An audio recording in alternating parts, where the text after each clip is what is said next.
Thank you all for joining us here at I-80 Sports, where today, the month of January is pretty much already done in the NHL. So we've got to catch up on news that has been swirling around in the NHL in the month of January, as well as some news that we didn't catch up on from the previous video. Guys, thank you all for joining us here again at I-80 Sports.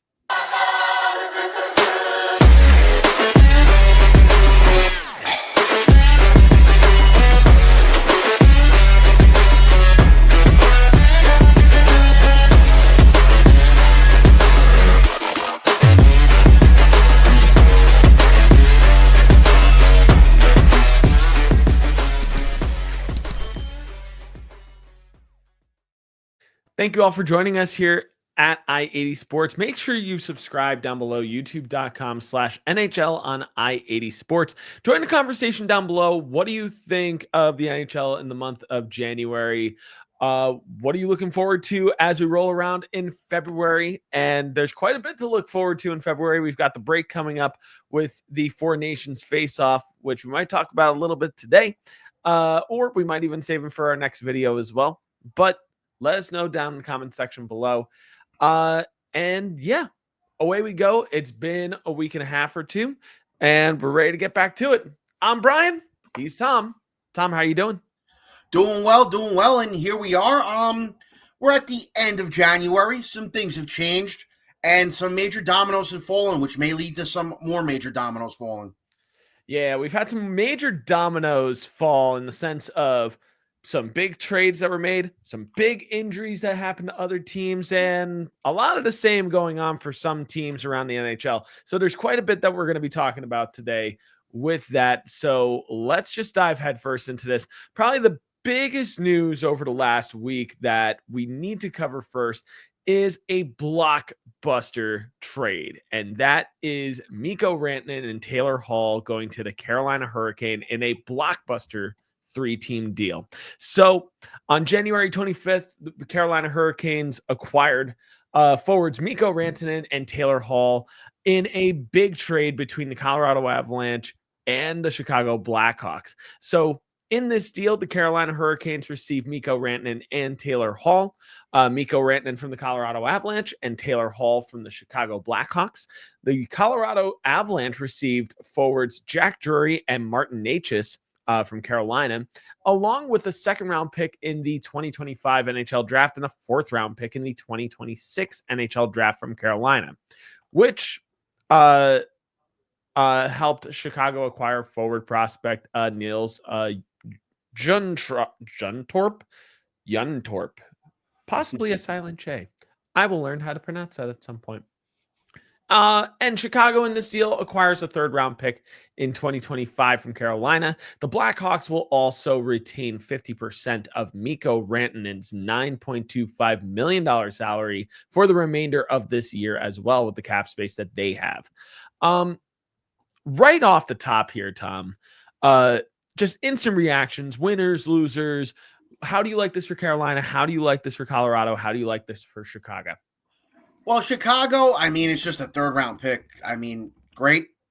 We'll see. Maybe it becomes something. Maybe it doesn't. We don't know. Colorado, it's a little interesting here. Colorado's biggest weakness since they won in 2022 has been kind of a hole in their second-line center. This doesn't really fix that.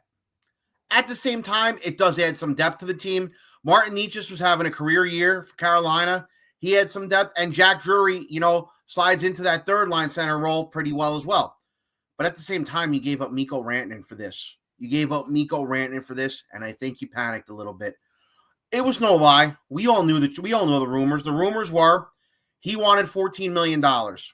Colorado said, you're not going to have $14 million. Our internal cap ceiling is Nathan MacKinnon. No one's going to make more than him. It's later been proven now that when Cale Makar is up for FA, they will entertain letting him make more. He said he kept pushing it, and a lot of us, myself included, thought this was going to drag on until maybe after the Four Nations, until the deadline. I just think that Colorado didn't want to wait any longer. What they didn't want to do is be there on deadline day, basically have him say, this is what I'm doing, I'm not budging, lose me in the summer, I'm still here for the playoffs, and then they get nothing for him. I think that Colorado panicked with this one. It was a panic move. It was a panic move. Now, you could say that Carolina won this deal, except for a couple of factors. They got Taylor Hall, slides into the top 6, makes it look very nice. Mikko Rantanen also slides into the top 6, also makes it look very nice. Mikko Rantanen, let's not beat around the bush, 100-point player. He scored 50 goals. Good player. Huge part of Colorado's Stanley Cup winning 2022 team. But let's just say this in reality. He was maybe the third most important team on the guy behind Makar. I'm a team. Behind Makar and McKinnon. Fact is, Rantanen went to Carolina. The jury's still out. He's only played 2 games. But there's been some comments coming out of Mikko Rantanen's mouth that have made me scratch my head a little bit. Said he wasn't thrilled with the trade. Said he would have come down on his salary demands if they would have talked to him about it, and he said that there was still more time to talk about it. Carolina did the same thing last year with Evgeny Kuznetsov and Jake Getsel. Taylor Hall right now, not overall, but at the present time, I would say is a better player than Evgeny Kuznetsov. Yeah, we could say that. Mikko Rantanen right now, overall, and right now is a better player than Jake Getsel.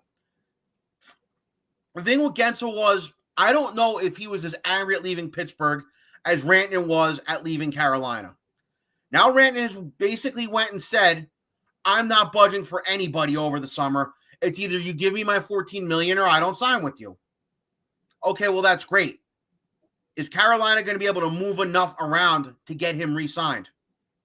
Because there's rumblings now. I'm hearing rumblings on one side that Carolina will move guys around to make sure he's there long term. I'm hearing other rumblings that they won't re-sign him and that he'll go free agent and go somewhere else. So basically, if you're Carolina and you don't win the Stanley Cup this year and he walks in free agency, you basically just did the same thing 2 years in a row. 2 years in a row, brought a top player in to potentially leave. And Rantanen is not demanding as nearly as no is demanding a hell of a lot more than Gensel wanted. I think Gensel was interested in staying, but the Canes backed off. And now, are they going to back off with Rantanen? If he doesn't back down from this $14 million number, where may he be next year? Where may he be? On top of, it seems like he's sulking. It seems like he's really sulking there right now. He's still getting used to it. We can't say anything. It's been 2 games. We can't say he's a buster yet. It's been 2 games. But at the same time, if he's sulking and he's saying things like that, it just doesn't look good. It doesn't look good to start. Not saying it won't look good to finish, but it doesn't look good to start. It seems like, I mean, if you ask me, that Mikko Rantanen was kind of really taken aback by the trade and taken by surprise, really had not a ton of knowledge that this was a trade that was going to happen so soon. And to kind of echo a point from the Spit and Chicklets podcast, you got to wonder if Colorado, if Joe Sakic, the general manager of the Colorado Avalanche, had a conversation with Nathan MacKinnon going into this trade and said, hey, we're not getting it done right now with Rantanen. We're nowhere close on an extension. What do we do? Because if you really think about it, Nathan MacKinnon is one of the primary stakeholders of the Colorado Avalanche right now. I mean, he should be able to dictate, I need this guy on this team. Sure, let's go and get somebody else. Now, in Carolina's case, yeah, you're getting a player who's quite arguably a top 10 player in the entire NHL. Mikko Rantanen is a very, very good forward who absolutely brings a new edge to Carolina. Just to kind of show off what their line combinations look like at the moment, based thanks to Daily Faceoff. Just looking at the top line right now, Mikko Rantanen, Sebastian Aho, and Jackson Blake. Jackson Blake might not be married to the right-hand side on this line. I could see given nights where maybe Seth Jarvis slots into that spot, or I think they are trying to keep Andrei Svechnikov in that second line for line balance. Keep in mind, Jack Roslovic is out right now, so yes, he's probably going to slot back in. Yeah, I actually kind of see Jack Roslovic sliding into that fourth line and Taylor Hall actually sliding down with him to play that fourth line role. Honestly, Taylor Hall, in my mind, is not the second line left winger on this line. If you look at down at who's out right now, you still have a number of guys who are out at the moment. William Carrier, Tyson Jost, Jack Roslovic's day to day. He's typically he was in the lineup last game. But there are a number of ways that this lineup can still evolve. In Colorado's case, now all of a sudden on this top line, Nathan MacKinnon doesn't have Mikko Rantanen there anymore, but he does have Martin Necas on the right-hand side now, which I do find interesting because Martin Necas, I would have figured, would have slotted in as your center too in this scenario. But I really like how Colorado is trying Martin Necas with Nathan MacKinnon to fill Rantanen's role. And so far it is paying off in a small sample size. In 2 games, he's got 2 points and 1 goal and 1 assist to go along with that. I think that this is going to be a move that Colorado ends up liking down the line. They have team control over Martin Necas for the next number of years. He signed an extension last summer with the Carolina Hurricane. And I mean, if you ask me, I really wonder why Carolina made the knee-jerk decision now for Mikko Rantanen and didn't really think over trying to keep Martin Necas long-term. That Martin Necas was a player in my mind in Carolina that was a primary building block for them. When thinking about players that are like the primary core of your team, it was him, Sebastian Aho, Andrei Svechnikov, Seth Jarvis. Those are guys that I feel like are core players in that forward group, guys that you're trying to keep along for the long haul. I really didn't think Necas was going to be expendable here. I mean, Tom, were you kind of surprised when Martin Necas was the one that was included? I was very surprised, but at the same time, this is the world we live in right now with this league. It's blockbuster for blockbuster now. A couple years ago, you were saying, "Oh, you never see blockbuster trades anymore." It's never top player for top player. It's one team backing another team into a corner, giving them a half-ass prospect and a draft pick that may or may not work out. But this is what you're seeing now. This is what you see with Huberdeau for Tkachuk, similar to that. So it didn't surprise me. And at the same time, I knew if they had to bring him in, they were going to have to give somebody up. Because I don't think Colorado was going to budge on just draft picks and whatnot for him. Like I said, it made a lot of sense that Necas went the other way because I still think Svechnikov and Aho are the 2 cornerstones on at least up top for that team right now. Yeah. That being said, this is the first big trade to shake out in the NHL this season. So you could really say that, I mean, maybe the floodgates maybe start opening a little bit over the course of this month as we roll into February, maybe as we, before we enter the Four Nations face-off break where the lineups, where, the rosters will freeze for a little bit. Could you see conceivably something else down the pipeline? Do you see the Mikko Rantanen and Taylor Hall to Carolina trade being the catalyst to maybe some other moves that are going to happen around the league? Do you think the New York Rangers, the New Jersey Devils, like teams like that, with Carolina in their division, maybe possibly making a knee-jerk decision? Well, the tricky part with your favorite team, the Devils, is the cap. They'll have to do cap gymnastics to get certain players there. And it also depends who they're really looking for. And I don't know who they're really looking for at this point. On top of which, they have their number 1 goalie, Jacob Markstrom, out, and they're relying on a backup right now.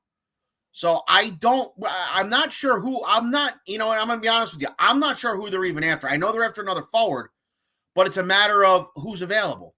And it's a matter of, can you do these cap gymnastics and not hurt your team to bring somebody else in here? The Rangers are a little more tricky. I don't know if the Rangers are more trickier. It's more of backing teams into a corner, and that's what Chris Drury has done. It's obvious JT Miller wants to go there. He's got a no movement clause. Rumor had it he was headed to Carolina, but then they said Pettersson was headed to Carolina, and then Carolina just backed off from Vancouver and said, no, we're not dealing with this. We're going to go a different way. And they might have been better off because I'll say right now, I think Rantanen's a better hockey player than JT Miller and Elias Pettersson. No disrespect to either one of them. The Rangers, I think, are going to make a move. It's just depending for who. I think it is going to be JT Miller. But I read somewhere today that since Miller has a no movement clause, the supposed deal to Carolina didn't work, and we don't know if it was him or Pettersson. Now they're saying it's Pettersson. Some are saying it was Miller. that they may back Vancouver well into a corner and say, hey, listen, this guy wants out of there. And let's be real, guys. He wants out of Vancouver. Watching the highlights last night from Vancouver and St. Louis, Quinn Hughes fed him with a beautiful pass on a breakaway. He came up, buried that puck.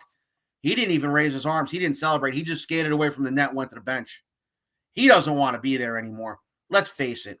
But the fact is that he has a no movement clause. And my theory, and don't take anything from this, is that I think he said either Carolina or the Rangers are where I want to go. I don't want to go to Columbus. I don't want to go to Philadelphia. I don't want to go to some bottom feeder. I want to go to a team that has a chance.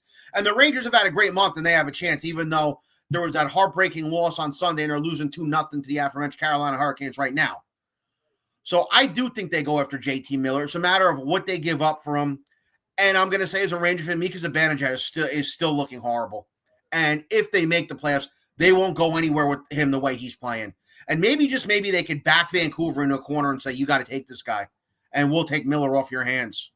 But I do think they're going to go after Miller. I do think that. My theory is that I thought they were going to get Miller. They were going to probably get Miller before the Four Nations, and then keep Zibanejad, and then dangle Zibanejad as that second-line center option in Colorado to try to bring Rantanen over. That's obviously not happening anymore. Now I don't know what they would do as a second guy, because I think they still need to make 2 moves, not just one. Rumor has it that they might try to really fleece Vancouver and get Brock Besser to go there as well. There's other rumors now, and this is what I thought was going to happen in the summer, but apparently not. I'm hearing some rumblings that Mitch Marner may be available now from Toronto. I thought, and this is just me, that Toronto would hold on to him till at least the summertime and see where they are. If they win a cup, if they don't win a cup, they generally don't win Stanley Cups, because that's just what the Leafs do. They don't really get past first round. But they would still hold on to him because you have a different coach this time around, and you'd see what would happen. But I'm reading from some sources that now Mitch Marner may be available for the right price. So, could that be a blockbuster deal with, say, Vancouver with one of those guys? Although I don't think Miller would go to Toronto. I think Miller has said, and we don't know this, but the rumors have said that he does not want to stay in Canada. If he gets traded, he wants to go back to the United States, preferably the Eastern United States. Yeah. Really interesting quote here from Jim Rutherford, the general manager of the Vancouver Canucks tonight too. Really just kind of making what we kind of already knew confirmed. Quote from Jim Rutherford: I felt like for a long time that there was a solution here because everybody has worked on it, including the parties involved, but it only gets resolved for a short period of time and then it festers again. And so it certainly appears like there's not a good solution that would keep this group together. Really, poignant from general manager of the Vancouver Canucks, and just instant digestion of this. It confirms what we've already pretty much known. There's a bad rift in this Vancouver locker room, and it's something that we discussed in the previous video and the video before that as well, that there's something going on in this Vancouver locker room and we can't quite figure it out, but we don't want to name names, but it could be JT Miller. I worry for a competitive team that if the rumors are true that JT Miller is part of the rift, or if even Elias Pettersson is part of the rift, what benefit is it to pick up either of these players when you're trying to make positive progress at the moment? And is this a player problem? Is this a coaching problem? Or is this both? Because in Vancouver, it just seems like there's dysfunction all over the place. Now, if you're the New York Rangers, yes, JT Miller is an upgrade right now in your lineup. There's no doubt about that. This is a player that is an 80 to 90 point player and would instantly slot in perfectly alongside Artemi Panarin, or maybe even on the second line if you want to balance your lines a little bit. I would say he'd probably play second line. Yeah. If you want to balance it a little bit more, I think keeping them separate is a better idea. But, come playoff time, all bets are off, and just trying to gain momentum any which way you can. Not to say that maybe on the first power play unit they can't play together. Oh, no, they will if he goes. Right. It's almost a foregone conclusion. It's just kind of waiting to see how it kind of shakes out, what the deal looks like. But there's rumblings saying that Jim Rutherford is not happy with the JT Miller talks at the moment. He's not happy with what's been offered to him for JT Miller, hence why he's pivoting to Elias Pettersson and seeing what he can get for him. Well, Tom, what was remember, the thing you it's wanted to Patrick mention? Alvin's the GM, not Jim Rutherford. Jim Rutherford's the president. Patrick Alvin's Oh, the my one bad. who's Yeah, actually yeah, doing yeah. a lot of the work. Yeah, no, I misspoke. You're right. But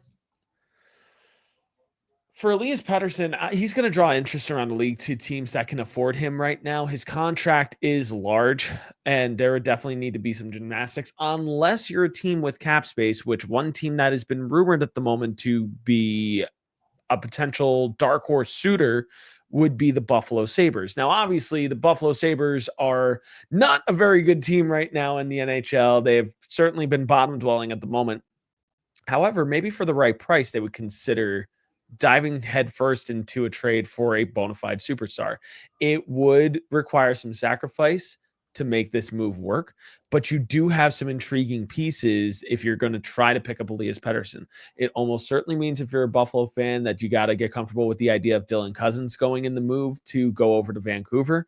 Bowen Byram is already being floated out in trade talks and would already slot in very nicely on that blue line for the Vancouver Canucks as well. It's also with the Rangers when trying to maybe acquire JT Miller and possibly Brock Besser also, maybe parting with Keandre Miller in a deal like that could make sense as well if you want to get out from under his contract and make JT Miller a little bit more palatable when picking up his contract as well.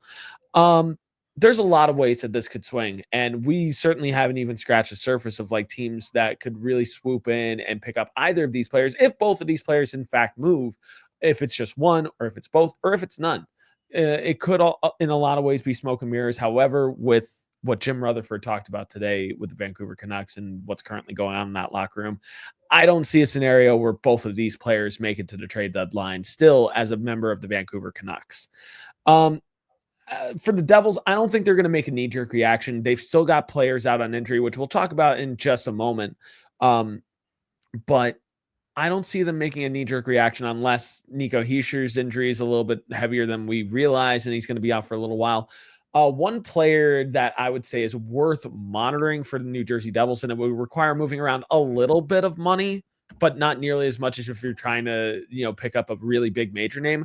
Ryan O'Reilly for the Nashville Predators would be a very big upgrade in the center depth right now for the New Jersey Devils.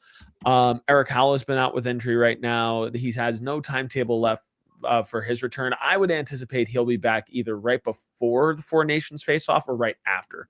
And with Jacob Markstrom, he's going to be out afterwards. Also, you don't need to go and pick up a goalie. Jake Allen can definitely pick up the pieces along the way. Isaac Poulter, a rookie goaltender from the AHL, can certainly slot in and make a few spot starts here and there on back-to-backs.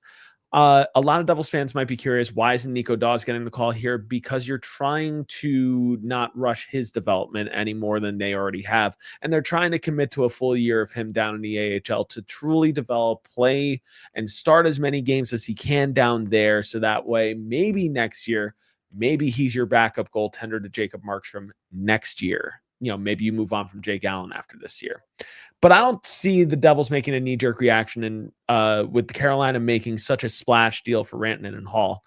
One player that's really not being talked about in this Carolina deal is Taylor Hall, though, because he's a major piece that falls off the board for teams that were looking for bottom six help. And I think Taylor Hall, for the right asking price, would have been a really nice top 9/bottom six guy for a lot of teams pushing for the playoffs right now. And I think a lot of teams are kind of kicking themselves for not striking while the iron was hot there and kicking themselves that Carolina managed to get Rantanen and Hall in the same deal. But to wrap this all up in a bow, Carolina definitely comes out on the winning end of this deal. Carolina definitely looks like a stronger team coming out of this trade for Rantanen and Hall.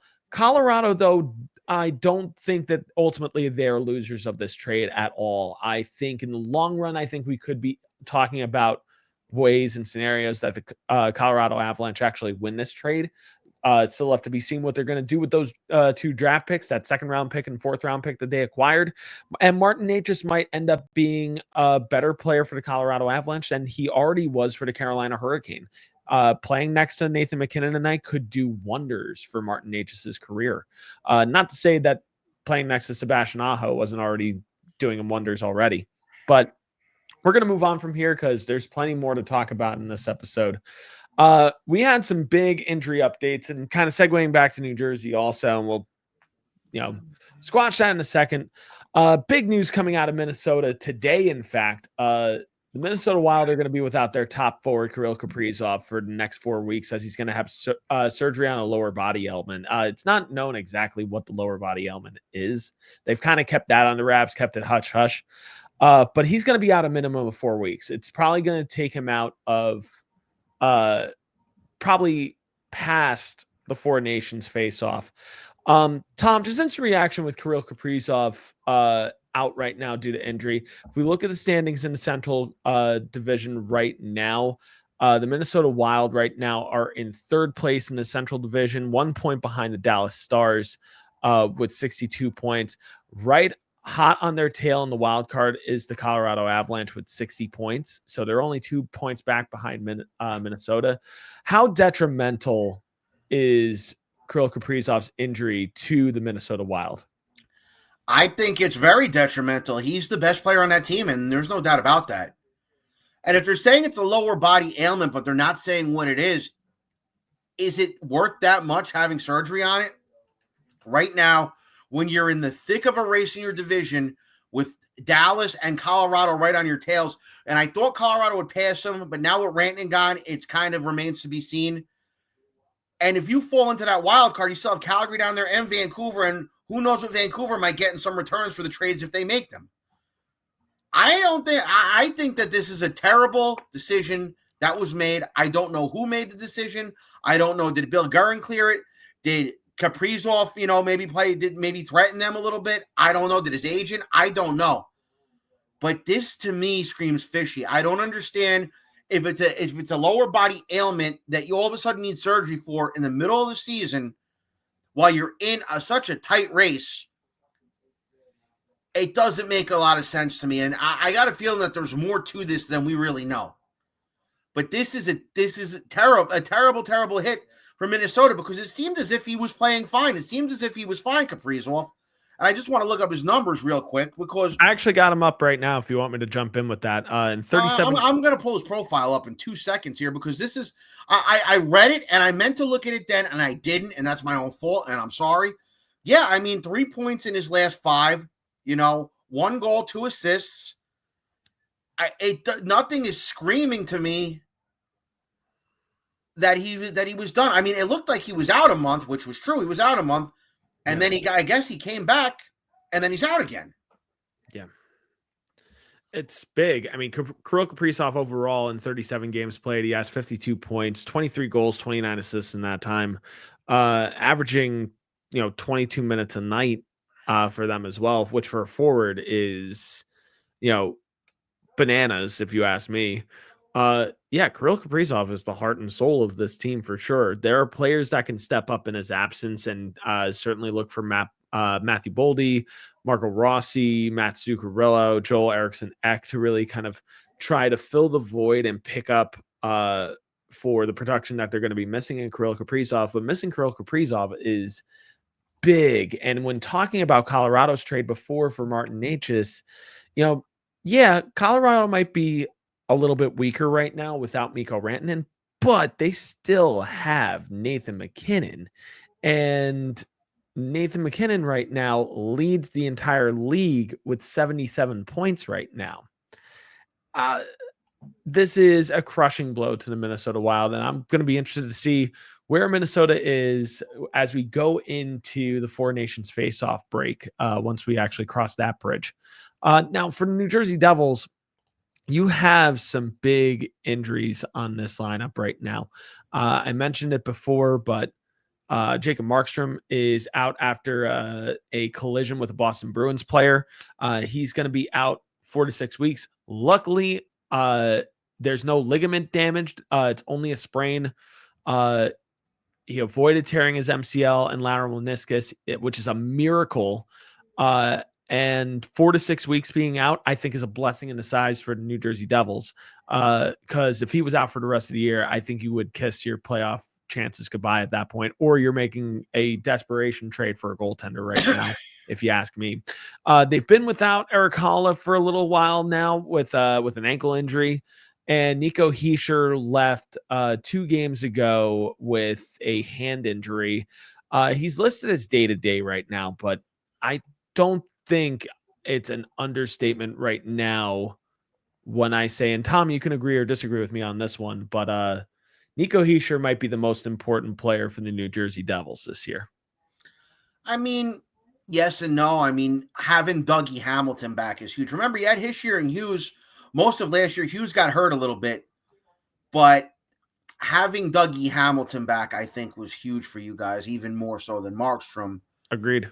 But at the same time, Markstrom's down now. Yeah. And not to knock the New Jersey Devils, but they lost to a not so great Philadelphia Flyers team last night. Yeah. And if they're not careful, now the Rangers are crap in the bed tonight against Carolina. They're not playing well at all. But they've been on a fair share of a heater lately.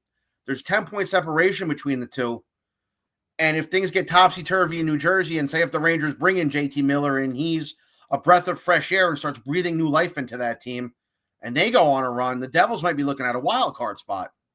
Not saying it's going to happen, but they got to watch too, because last year the Achilles heel, yes, was not having Dougie Hamilton last year. Well, you would know this better than me, so you tell me. What was the bigger Achilles heel last year? Dougie Hamilton being out or goaltending being inconsistent? Honestly, I think it was both, because there's a direct correlation in my mind to when the power play really tanked, and that was when Dougie Hamilton went down on injury. I think he was the biggest missing piece on that power play, and you notice that this year with Dougie Hamilton back and healthy, the Devils power play has been a top 5 power play in the entire NHL because of that. And yes, it is also for guys named Jesper Bratt and Jack Hughes and Nico Hischier and Timo Meier, and Stefan Nason as well. I can't understate his addition on this lineup as well. But Nico Hischier, I think, is a lot more important than a lot of people realize. Yes, a lot of people will say, well, Jesper Bratt and Jack Hughes are your point getters right now. Jack Hughes has 58 points in 52 games. Jesper Bratt has 56 points in 52 games. Hischier's not a point per game, blah, blah, blah. Yes. However, couple big things jump out on the page for me when looking at Nico Hischier. Namely, number one, he's your leading goal scorer right now for New Jersey Devils. He is the only Devils forward with more than 20 goals right now. He's got 24 goals in 51 games. That's number one. Number two for me is the face-off percentage. That's a big miss in the lineup right now. He has a face-off win percentage of 55.5, and he has been elite in the face-off circle this year. With those even saying that with his two-way play this year and his stellar play on offense as well as taking draws at such an elite level, that he could very well, so long as he doesn't miss a whole chunk of time, could be the leading candidate to win the Selke Trophy this year. Which would be great for him, because I've been saying for the past few years that he deserves a nomination. But Jacob Markstrom is also a crushing blow this year right now too, with him going out for 4 to 6 weeks. In 36 starts this year, he's 21-9, 21 wins, 9 losses, a 9-12 save percentage, and a 2.2 goals against average. He was in the top 10 in the entire NHL in both of those categories. Jacob Markstrom has been a revelation for New Jersey Devils, and one of the biggest reasons why they've been off to such a hot start to start this year. Now, Jake Allen has been very serviceable as a backup, but he's very firmly playing 30% of Jacob Markstrom's 70% starts at the moment. In 16 starts by Jake Allen this year, he's won 7 games. He's lost 9. His save percentage is 900 even. He's got a 2.7 goals against average. He's not playing bad, but there are some goals that you watch with Jake Allen. You're just like, you know what? That's a bit of a softie. He should have gotten that one. And we saw that on display last night against the Philadelphia Flyers, but Devils defense also needs to pick up the pieces as well. I'm hoping that the Devils right now are just cold at the right time going into the Four Nations face-off, where they can kind of get their heads back, get healthy again, and make the push for the playoffs. We've seen teams get hot at the right moment. The Florida Panthers are a team that I immediately think of from last year that got hot at the exact right moment, and it carried the momentum forward. Now, I'm not saying that the Devils right now are on the same exact level of the Florida Panthers from last year. I think they're a peg below that. I do think that they're a peg below that. However, the New Jersey Devils are a vastly better team than they were last year, and a vastly better team than they were 2 years ago when they made it to the second round of the playoffs. I think this team is definitely better than both of those teams. Last year's by a country mile. But the Devils do need Jacob Markstrom back. They need Nico Hischier back. Erik Haula, yeah, he does a lot of the little things really, really well, and it would be nice to have him in the lineup over, let's say, Justin Dowling, who definitely works hard, but Erik Haula is a more complete player than Justin Dowling. I think if these injuries linger for Nico Hischier and Erik Haula, two of your centers in your lineup, I think you do need to give Nashville a call and see what the asking price on Ryan O'Reilly would be. Now, to move around money, it probably requires you to possibly give up a guy like Dawson Mercer, which you don't love, but you got to give to get. And it's the reality in the NHL today that you need to make sacrifices. The Carolina Hurricanes made sacrifices when they traded Martin Necas to the Colorado Avalanche to get Mikko Rantanen. So these are moves that have to be made. The Devils, I think, are going to be fine. I think they're going to lose some games going down the stretch here. But looking at the standings right now in the Metropolitan Division, they're 2 points back from Carolina. Carolina is currently in second place in the Metropolitan Division with 64 points. The New Jersey Devils are in third in the Metropolitan with 62. But looking at the wild card and who could be on their tails, the Boston Bruins currently have 56 points. The Ottawa Senators have 56 points. However, they're in third place in the Atlantic Division right now. Other teams that could be, maybe knocking on the door soon, maybe the Tampa Bay Lightning, who have 55 points in the wild card standings. The Columbus Blue Jackets, who surprisingly also have 55 points in the wild card standings as well. And you still have other teams that are hanging around and, starting to strike a little bit. Montreal Canadiens, Detroit Red Wings, New York Rangers, Tom's New York Rangers, and even the Philadelphia Flyers are still hanging in at the moment with 52 points. It seems like anytime the Rangers need the Flyers to lose, they somehow beat the Devils. But anyway, neither here nor there. But yes, these injuries for both Minnesota and New Jersey, they do hurt. But I think so long as both teams maintain where they are going into Four Nations and get healthy afterwards, I think we're looking at two different teams coming out of the Four Nations face-off. And we start talking about in March, Minnesota returning the form, New Jersey returning the form. And if we don't, that's going to make the trade deadline that much more interesting, if you ask me. Now, that being said, I'm going to segue to, talking about what teams should be panicking kind of going into February and talking about what teams, are riding cool, which teams, should really be worried about some of their injuries. Tom, let's start with just thinking on the positive end. We've been talking about things that are negative right now with injuries. What in your mind is maybe a team or two or three that shouldn't be worried kind of going into the break? Well, I'll say my favorite team, the Rangers, they're not playing well tonight, though. I'll admit that. They are getting their asses handed to them right now by Carolina. But they've had a good month. They've really turned it around. They probably should have gotten a point the other day against Colorado. They didn't. They've been playing better hockey. At the same time, like I said, they do need to make some more moves. As constructed right now, they're not going to really go anywhere if they get in. But they're definitely a team that's on the rise, that's on the up and up. Montreal was on the up and up too, but they've lost their last two and they're losing tonight as well. Now I'm wondering, was that just a big streak of fire by Montreal and now all of a sudden they're cooling down? I don't know. We got to see what happens with Montreal. They had a nice little run there, but then again, Detroit had a nice little run there too, and Detroit's kind of just the tires in the mud right now. They won they're 6-3-1. They won their last three in a row, but their tires in the mud. I want to just check some teams out west here. Dallas playing very well, and with Kaprizov going down for Minnesota, They should definitely have. They're playing very well. They smacked Vegas the other night. Another one that's playing well.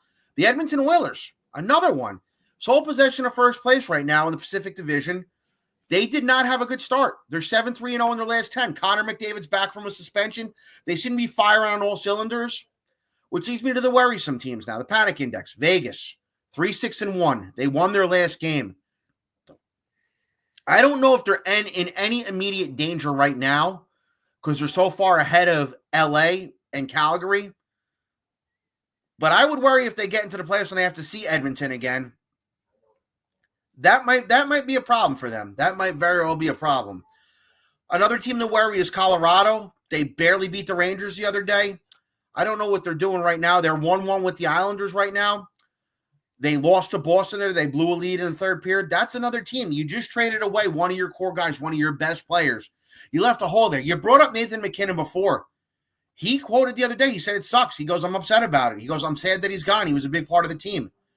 You got to see how the Avs respond to this. Will they respond positively with two new players in the lineup and more depth? Or will they say, you know what? Management hung us out to dry. Why should we care the rest of the season? Will this hurt them negatively going down the line? Minnesota, we talked about earlier. I'm not going to really repeat it. Another team that should maybe worry a little bit and is in the Panic Index, Boston Bruins. They won their last two, but right now they're losing to Buffalo, and they're losing to Buffalo 5-2. Their goal differential, you've brought this up in many other episodes, their goal differential is down to a -20.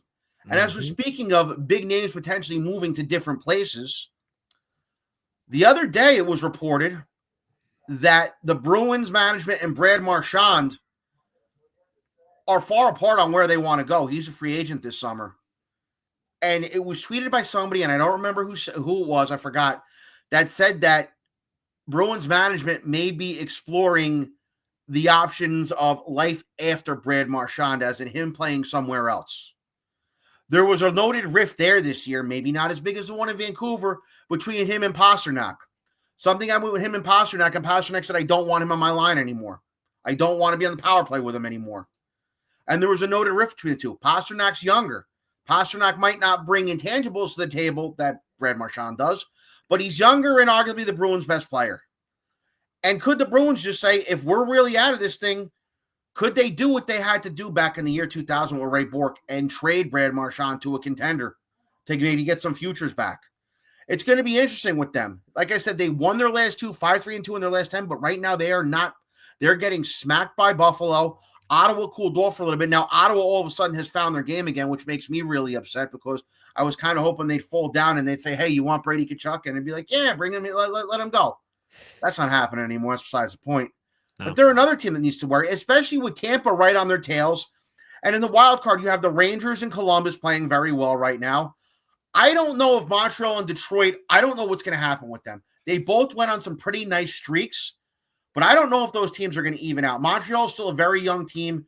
Detroit, I don't even know what to make of them. And the funny thing about Detroit is this. -13 goal differential, 6-3-1. They did make a coaching change. Well, we're talking about Elias Pettersson before, right? And Vancouver's talking about we don't want to rebuild when Quinn is still there, right?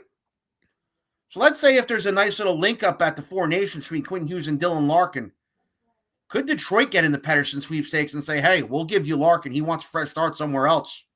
We'll give you Dylan Larkin for Pettersson straight up if you want to talk about another blockbuster. I'm just making this up. I haven't heard this anywhere.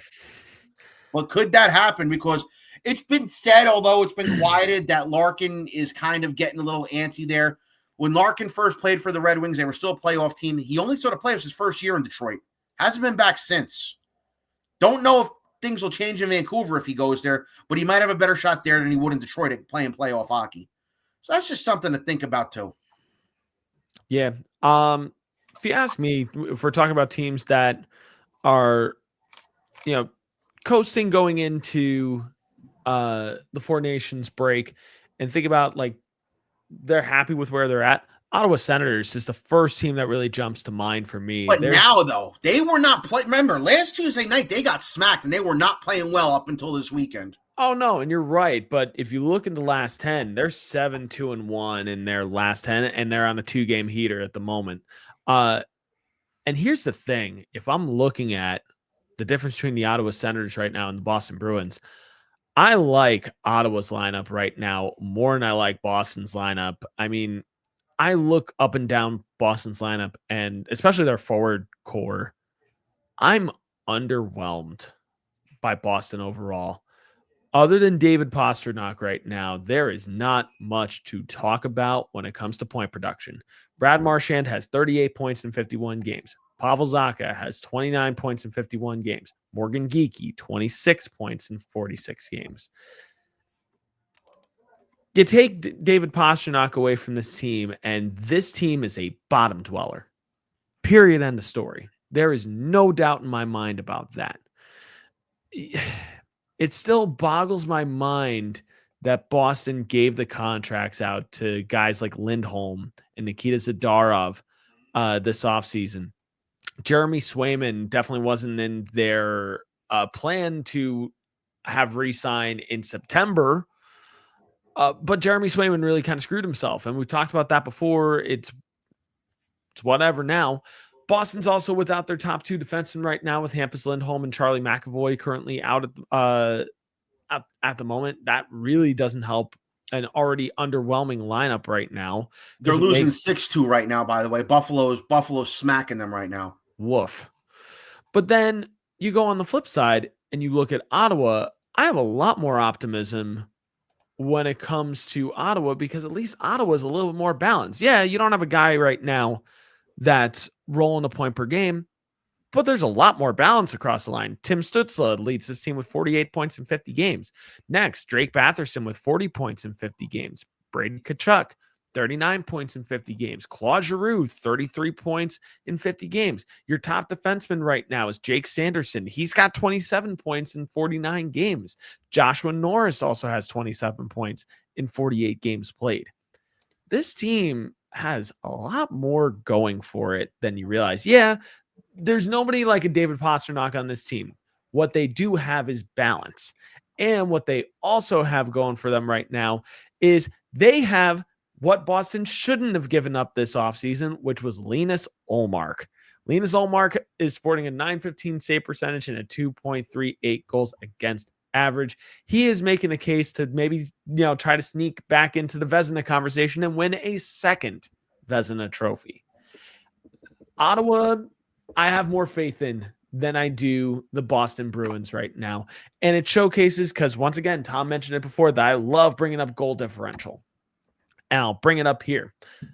The difference between the Ottawa Senators and the Boston Bruins right now. Ottawa is a +1. Boston is a -20. There's plenty of time for Boston to get that back. About to be a -24 if the score holds. This is true. However, with Boston, I don't see them getting help in the goals department.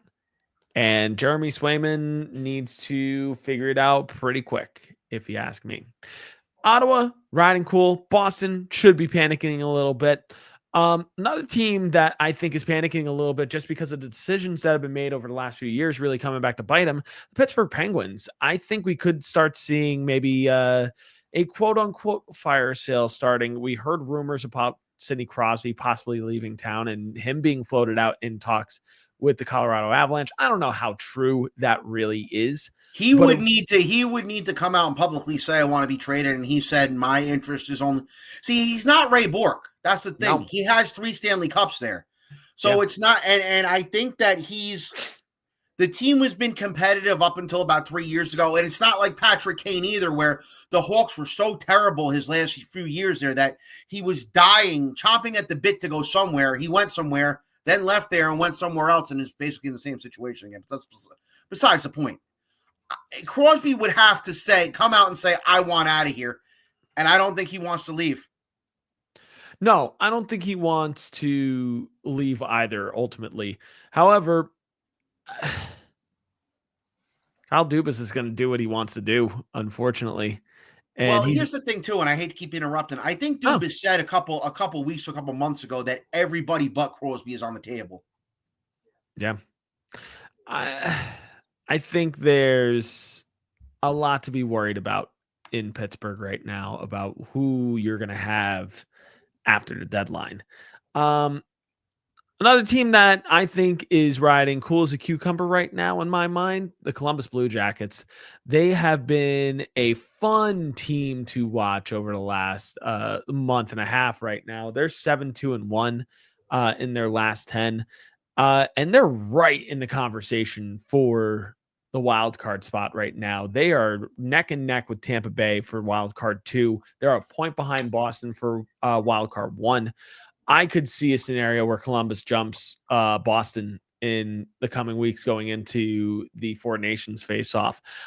One big reason why Columbus has been doing so well has been Zach Werenski. He was a guy that they really missed last year when he was away on injury.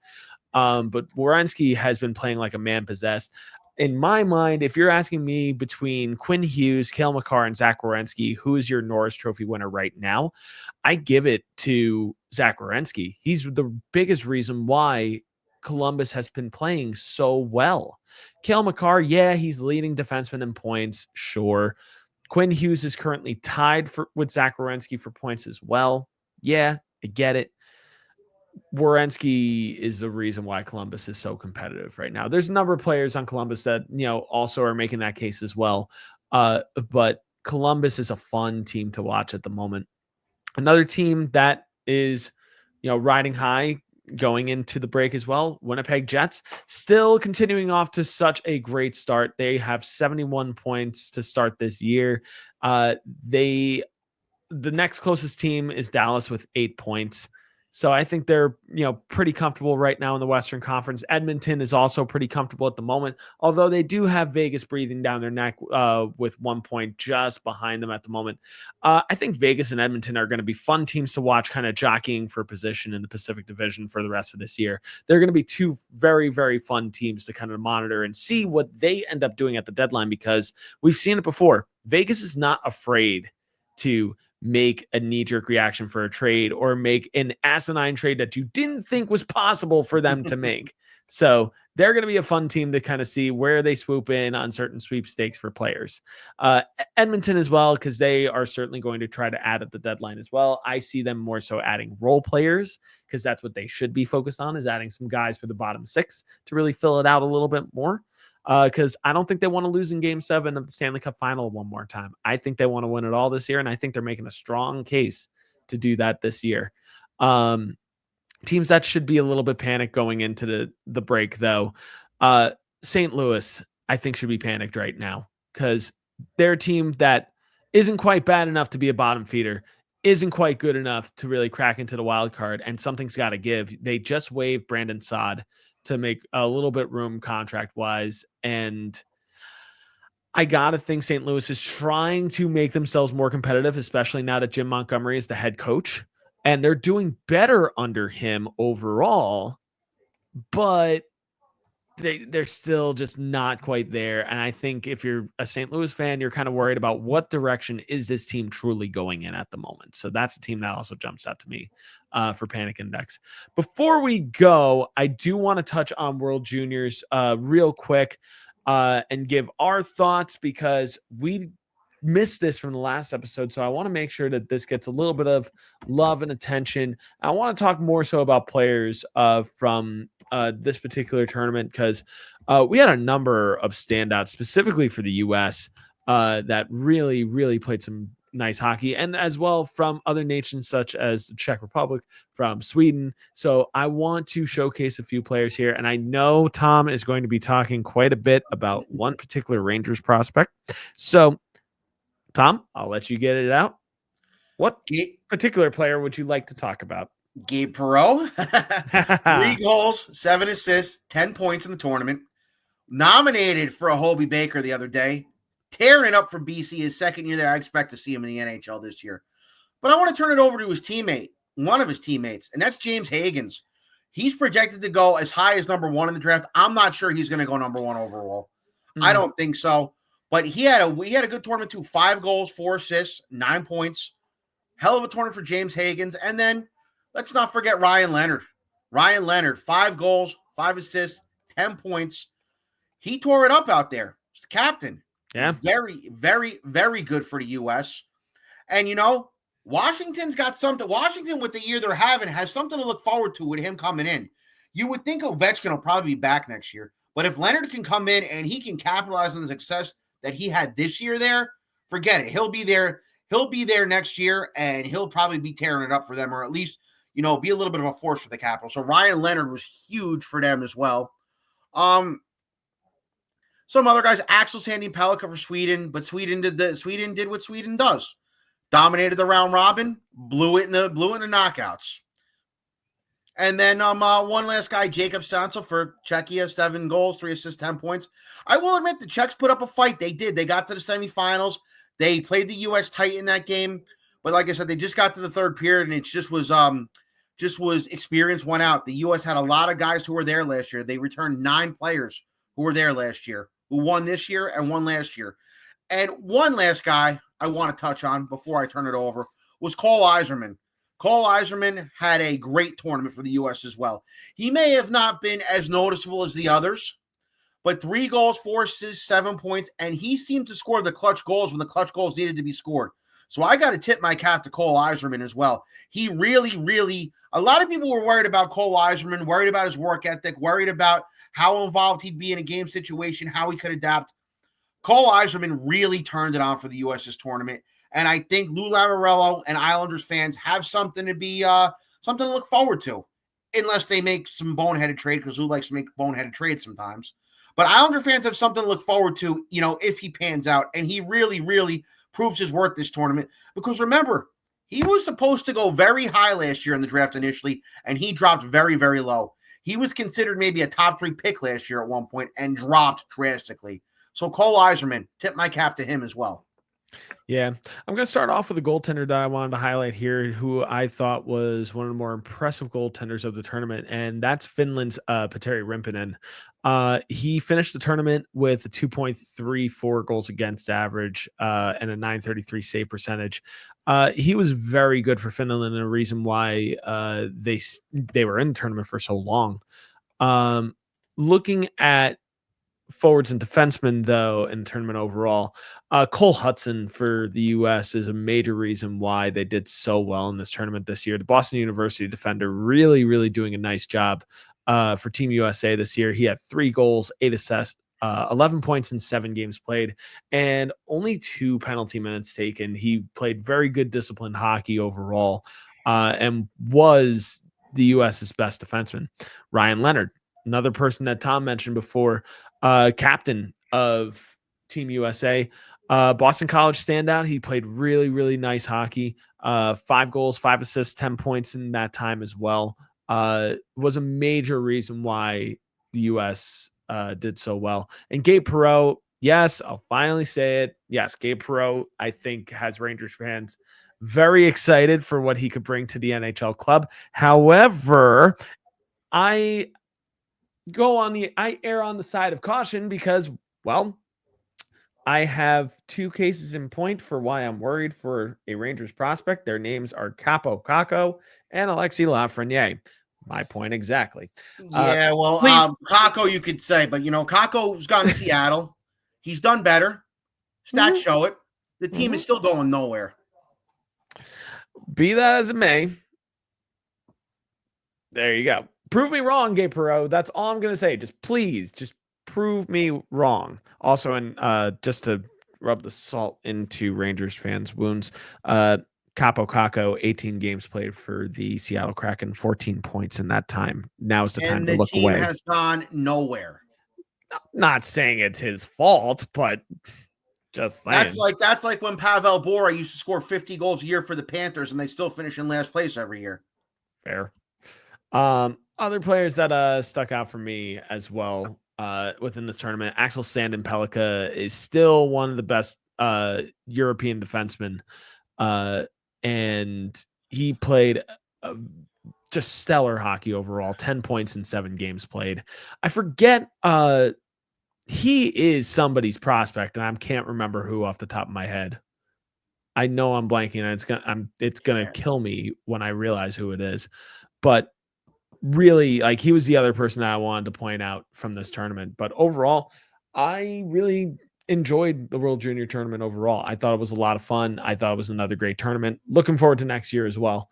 And definitely got a good showcase of guys that are, trying to improve their draft stock going into the NHL draft this summer. We're going to wrap things up with our question of the day, which I'm going to keep things simple, kind of take it back to our previous conversation on trades, Tom.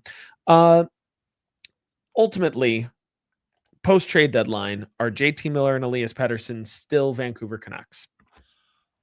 JT Miller, definitely not. Pettersson, if you were to ask me this 2 days ago, I would have said he remains in Vancouver. Now, I think it's 50-50. From what Rutherford came out and said today, he's the president and put his foot down and basically said that, I thought this rift would get worked out. And then the Canucks top insider, Rick DeWally, saying he expects both to be gone. Post-deadline, it's a 50-50, maybe even 40-60 that Pettersson is still there. I'd say Miller, 100% hands down, is gone. Last night, like I said, I'm going to reiterate what I said before. Last night said it all. He scored that beautiful goal on that beautiful feed from Quinn Hughes. He just skated away. Put the puck in the net, skated away. Yeah. I've never seen a team. I watched the highlights. I've never seen a team look so just dead after a win. They all just looked like they didn't care.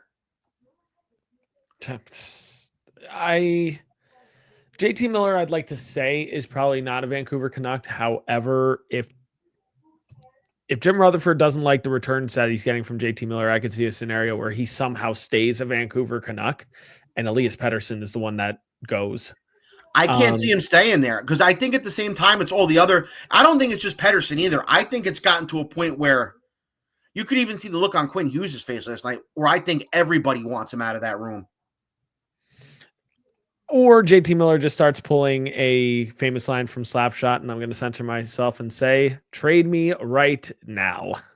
Well, I think he's already said that. I think he's gone to them and said, get me out of here. And this isn't new. This has been going on since Thanksgiving, and he took the leave of absence from the team.